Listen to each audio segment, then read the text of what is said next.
One more time for Greg, our host. You want to give that up? Thank you very much. Okay, so you all here. I've been working on a series of jokes called You Know Your Mother's a Hooker. And you know your mother's a hooker if she refers to your playdates as in or out calls. You know your mother's a hooker if you have that little Visa MasterCard sign right next to your door. You know your mother's a hooker if she packs edible underwear in your lunch. And you know your mother's a hooker if you get the Barbie VD clinic and not the townhouse like you wanted.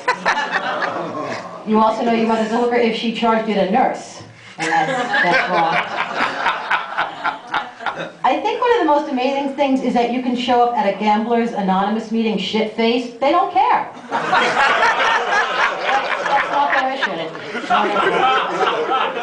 I think it's kind of funny. The strangest thing I saw was an asexual meetup group. So let me see if I have this straight. The whole world is clamoring to get laid, and this is a bunch of people whose interactions are like, whoa, look at the time. All right, I'll see you. I'll give you a call. Like, not really gonna. Why would you even leave the house if you didn't think you were gonna get laid? Just a tiny little possibility. It's getting a little bit too old for everything. I'm buying Oil Old Lady. I don't know if you're familiar with that product. I think the best sort of face cream would be one where you open the jar and a 26-year-old Puerto Rican boy toy pops out. Look how happy I am. No wrinkles on my face.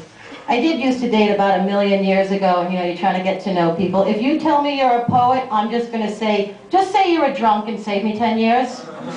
Just honestly, or you try to find out about people. I'm like, oh, so do you cook?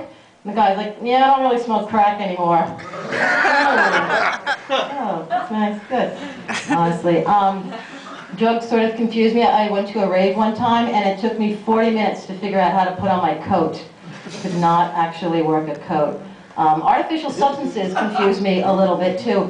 People carry around little packets of stevia or Sweet and Low. I used to carry around little packets of white powder. It was called Crystal Speed, and I was never thinner. I feel like Oprah could have shifted that paradigm. She could have floated off to some deserted island with a bag of blow. Take Dr. Oz with you.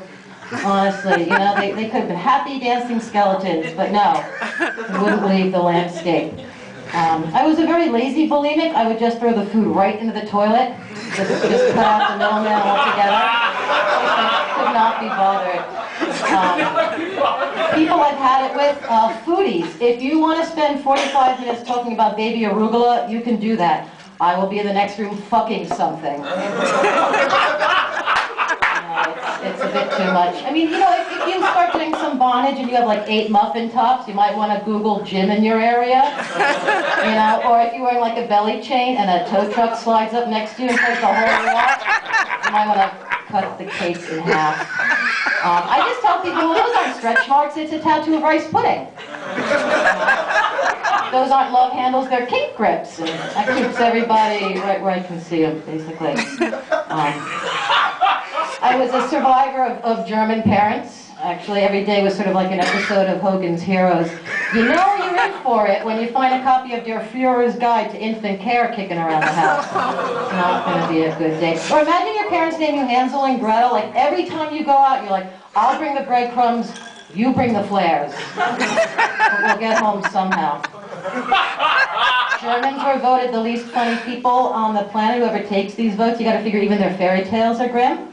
But I never felt like I really fit in. We'd be going through the family album, and my mother would go, you look a little Jewish. And I would go, why are we whispering?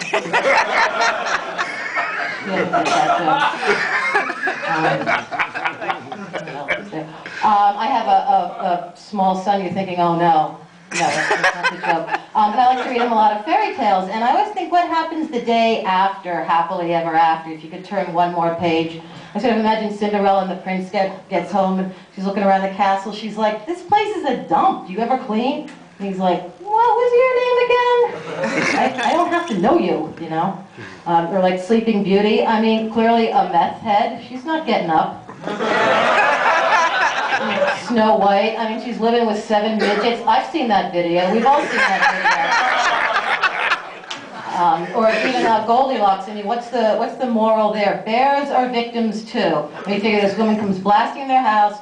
She breaks all their furniture, eats all their food. Well, that's just a visit from Lindsay Lohan.